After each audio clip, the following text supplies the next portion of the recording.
What's up, anime lovers? Simon here. Welcome to HannaTalk. Today I'm chatting with a really special guest. Now, she is an actress who is best known for having one of the most recognizable voices in the voiceover industry, who got her role starting off in the best known anime series known as Robotech as Minmei, and has gone on to do voices for all types of animation, from anime to non-anime to video games, even to live action series as well. But she's also best known for her podcast, Two Boomer Broads, with Dr. Sharon Rosen, and is still going out there in the voice acting world today. Please welcome Rebecca Forstadt. Rebecca, how are you? I'm doing pretty good. How are you? I'm very well, thank you. And Good. that's great. Thank you for such a lovely introduction. Oh, thank you very much. Well, let's get right into the first question. Now, the first question any actor would get asked: how did you get started in acting? Uh, I started taking acting classes mainly in high school and did a lot of high school plays.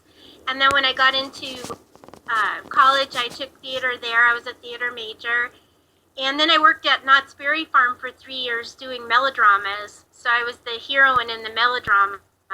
And then I moved into Los Angeles. I was living a little bit outside of Los Angeles and started taking acting classes and started pursuing my career. And because I have this voice that sounds like an 8-year-old, I ended up doing voiceovers, so it was perfect. Wow. I also did camera stuff, and up until I had kids, like it was just easier to do voiceovers. Speaking about, of course, the on-camera roles you've done quite a few live-action roles. You also did quite a voice roles in a lot of those live-action series as well, including in the Power Rangers series. Were those before you started your voice career, or were they happening around the same time? That was a little bit afterwards. I started doing voiceovers. Actually, I started working for the company that did Robotech first, and I did a lot of the little animes and stuff that came out of there until we started doing Robotech, and that became really popular. But in the meantime, I was pursuing my on-camera career and doing some theater in Los Angeles, and won a couple of awards for doing that. And so then I got involved with Power Rangers was after Robotech, so that was a few years later.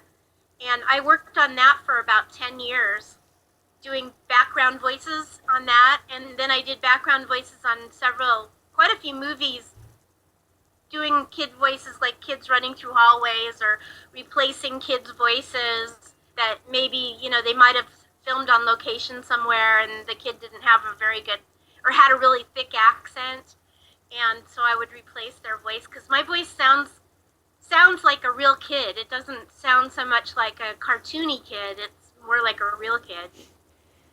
Yeah, I can. It's definitely noticeable. And of course, you also did quite a lot of ADR in some really big feature films. In fact, in Ants and Doctor Dolittle and Santa Claus as well. How did you end up getting to do ADR in a lot of those really big movies? Well, I was working with what they call a loop group, and those are the people that come in and they do the background voices in the films. They sweeten up the extras. Sometimes, they do a scene and maybe they have bad sound and airplanes are flying by or it's just a lot of cars or things going by. So we redo the sound in a lot of those things. And so I ended up doing that for a while.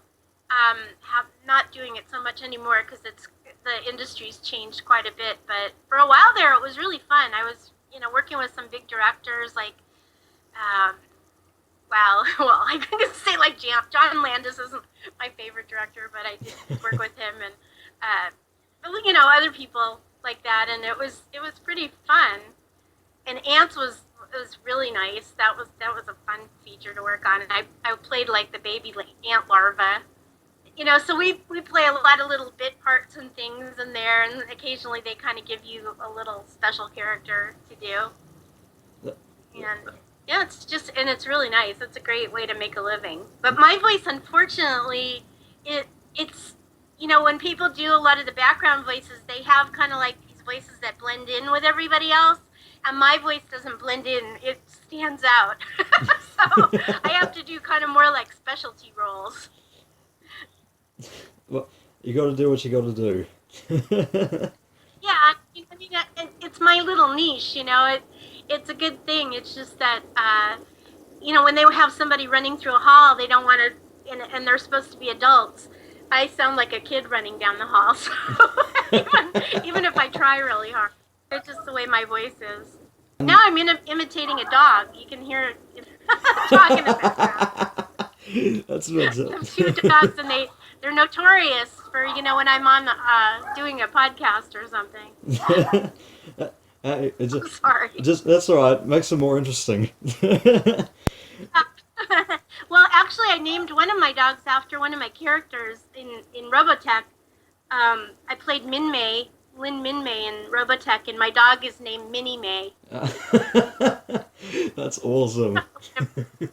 And of course, going into the anime world, your most famous role of all was Lin Minmei in Robotech. How did you end up getting the role of that character that started everything for you? It was weird. Like I was working at that place that I was mentioned before. I had been looking it's like an actor's trade paper. It was called the Hollywood Drama Log at the time. Now it's called Backstage. But they had an ad that was looking for people to do kids' voices. So I started working there, and I worked there, I think, for about a year or two. And then Carl Masick, who was the producer on Robotech, came in with this project. And so all of us that worked at Intersound used to just kind of go from one project to the next. So, they auditioned all of us, and they had me in the studio, and they asked me if I could sing, and I was like, well, I'll try. And so I just sang a cappella. I sang It's My Party, and I guess I must have nabbed it from that. I don't know. But, and then it became really popular, and we had no idea it was going to be that popular, because most of the other projects that were in there at that time just kind of went out into the wind. We had no clue where they went, and this one ended up on television and really created a lot of anime, for years to come in the United States and I guess all over now. It's definitely one of the most popular series, and of course is a character that has left a huge legacy on anime series for years to come. Oh, thank you. That's no problem at all. And ever since then, you've gone on to voice a whole variety of different characters across all spectrums in the voiceover industry, in anime to non-anime to video games. It's absolute. The list just keeps getting bigger and bigger. It's absolutely amazing. Yeah, it is pretty long. It's when you look in my IMDb, I go like, wow, did I do that? And actually, that's not even listing all of the things that I did. There's so many things that I lost track of. I don't even know what I did. I kind of depend on other people to tell me what I did half the time. But of course, going of course to back to Robotech, I was looking up through your Wikipedia page, and it said that you did the theme song for Robotech, but also did the theme song for Magical Princess Minky Momo, who you played the main character in that series. Did you do the theme songs for both those series? I know I did it for Robotech. I can't remember about the other one. It's terrible. I'm sure I did. Yeah, Robotech I definitely sang. I was working with the composer Ulpio Manucci, and we practiced a lot, and I would come to his apartment or his condo, I guess it was, and he'd play music for me, and we had a lot of really great times doing that. He was an amazing guy, actually. It was exciting to work with him. That's fantastic. And have you gone on to do like any other like musical work through any other anime series, or is it just those two series? No, I've done quite a few. I've done tons of anime series. If you look on my IMDb, there's a lot, like Tenchi Muyo I was in. I played Mihoshi, and there's Code Geass. I was Nunnally in that. I did the movie Metropolis, which was a beautiful movie, playing Tima the robot. And Ghost in the Shell was another popular one where I played one of the Tachicomas. And there's so many of them, I can't remember. A lot of times, what the reason is because we come in and we're given a script, we don't get to see it ahead of time. So we just come in and we do our part and then we leave. And half the time we don't even know what the name of the project was, or we don't remember it, or it gets changed, So that's why we don't really know all of the action that goes on in between. We depend on the director to do that. It's definitely happening in the heat of the moment and just in the excitement of the moment. Yeah. Yeah, we just, we become really good at being cold readers, and we depend on the director to tell us why we're saying certain things, because we haven't read it. A lot of times the script gets finished, like the day of or something. So. Well, that's pretty good planning there. It's just the way it worked, that's just the way that it goes. And then they bring us in one at a time, so we're not interacting with each other either. We may be able to listen to each other if somebody's recorded ahead of us, but a lot of times we have to listen to the Japanese version of it, which, unless you speak Japanese, you don't really know what you're just kind of going for the emotion, maybe, but we don't know what they're saying. Which is perfectly understandable. It's a really different way of doing voiceovers. It's not like original voiceovers where you record your voice first, and then they draw the character around your voice. The movie's already happening, so we have to match all the lips and things like that. So it's a real technical kind of thing. That's certainly true with anime, but you also worked, of course, into Western animation, away from the anime world. And of course in the video game world, how different was it really to do like non-anime as opposed to like Japanese animation? Because you played in quite a few non-anime roles. One of them included like the Hey Arnold series.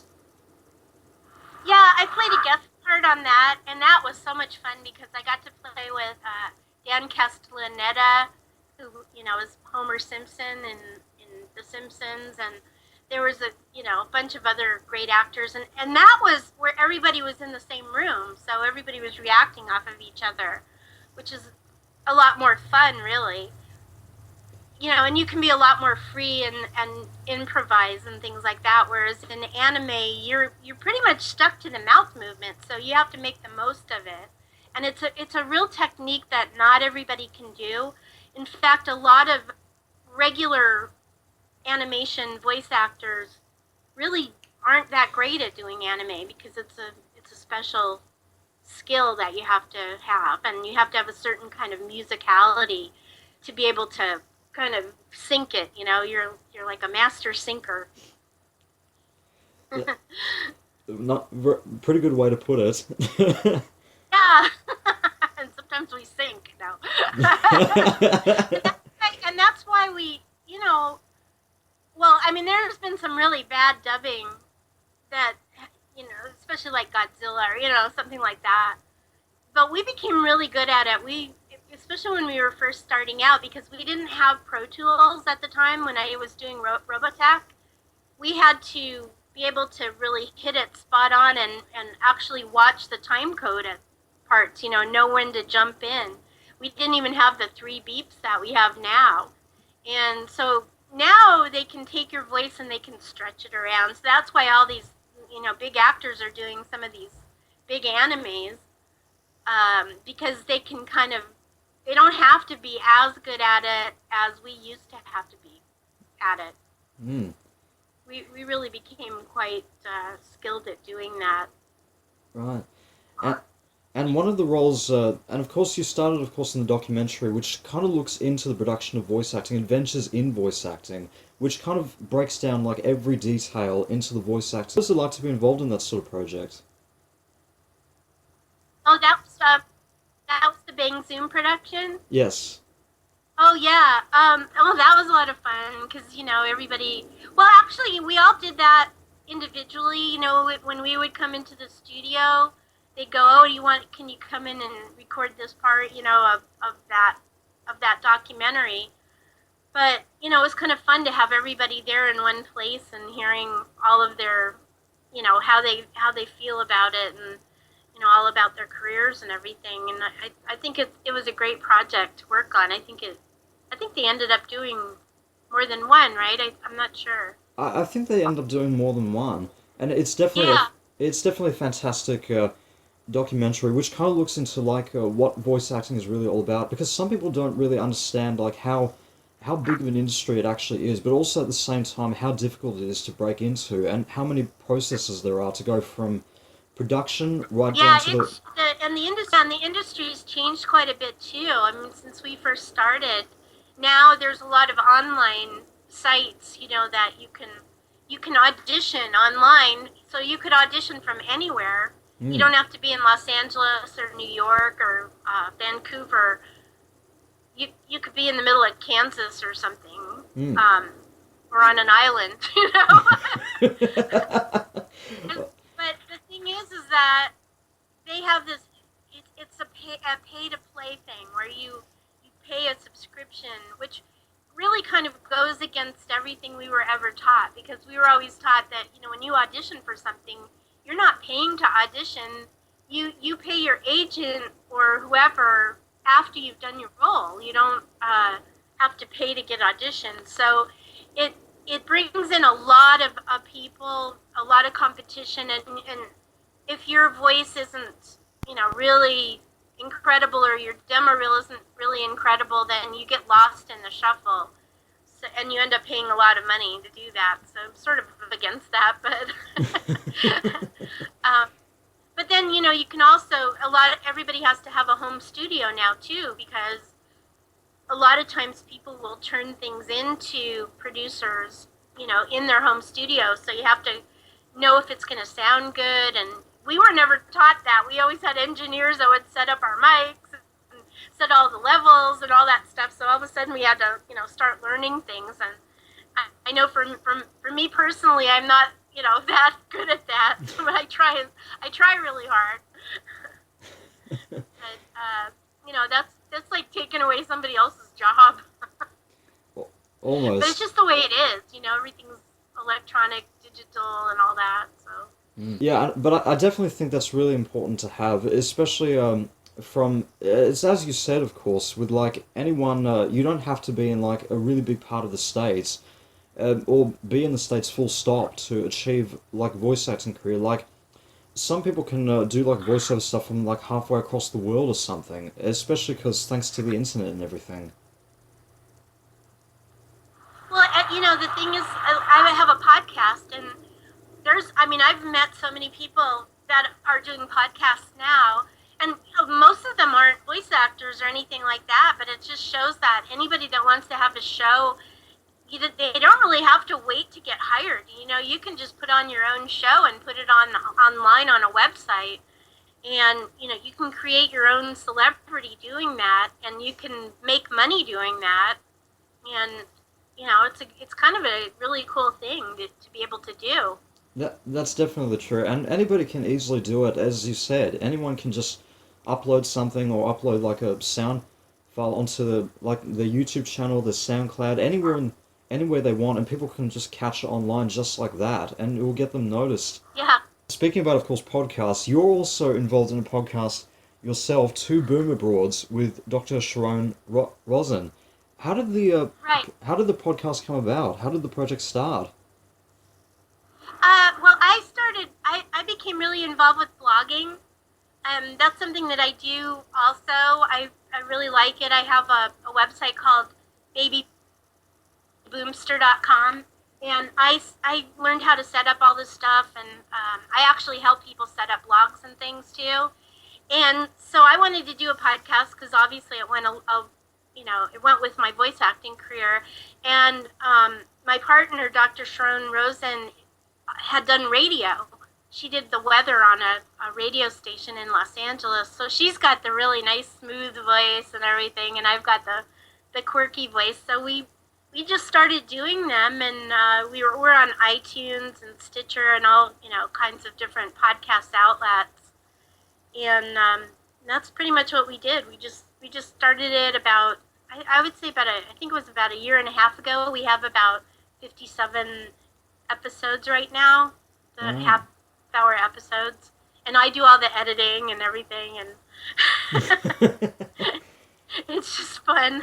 That- that- that's fantastic. I usually do it at her house because she has good internet. My house, I'm at my house right now, and I live up in the hills in Los Angeles, and we're on a satellite, and so right now I'm actually using my Verizon hotspot because my internet is so crappy. you, you gotta do So, you gotta do what you got to do. yeah, I mean it's awful, to think that you're living in a huge city and you can't get decent internet. It's ridiculous. It is But pretty ridiculous. I like the view from where I live, so what can I do? What can you do? But of course, you have of course like one of the most distinctive voices in the voiceover industry. Have you had people like come up to you on the streets or something, or like from like they recognize your voice or something? What's really funny is I've had a lot of people come up to me and say, "You sound just like Melanie Griffith." So, yeah, I mean, the thing about voiceovers, especially because I did most of my stuff's in anime, is that not everybody knows about it. So, I can stay pretty. Um, People don't really know who I am unless I get invited to a convention or something, and then they see me in person. So, that's always fun to do that. That's fantastic. And then I get people that contact me online too, on Facebook and stuff, and on my website. Mm.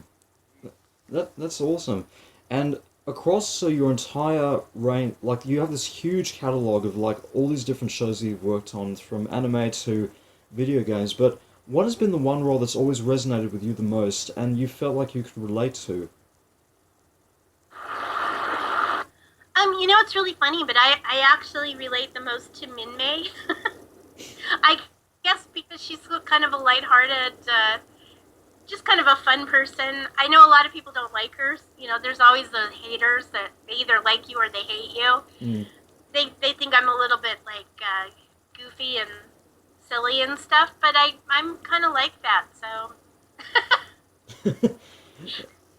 I mean, I would say that the most exciting part that I played was on Metropolis, just because it was a beautifully done anime. It was gorgeous artwork and everything, and they spent quite a lot of time working on that, and it's just kind of a real work of art. So I like that one. That's fantastic. Also, That's fantastic. that was a stretch for me, though. It wasn't like, I had to be real serious. But hey, nothing wrong with changing up every once in a while. Oh, no, it's kind of fun, actually. It just most of the time I get cast in my own voice because I just sound like a girl, and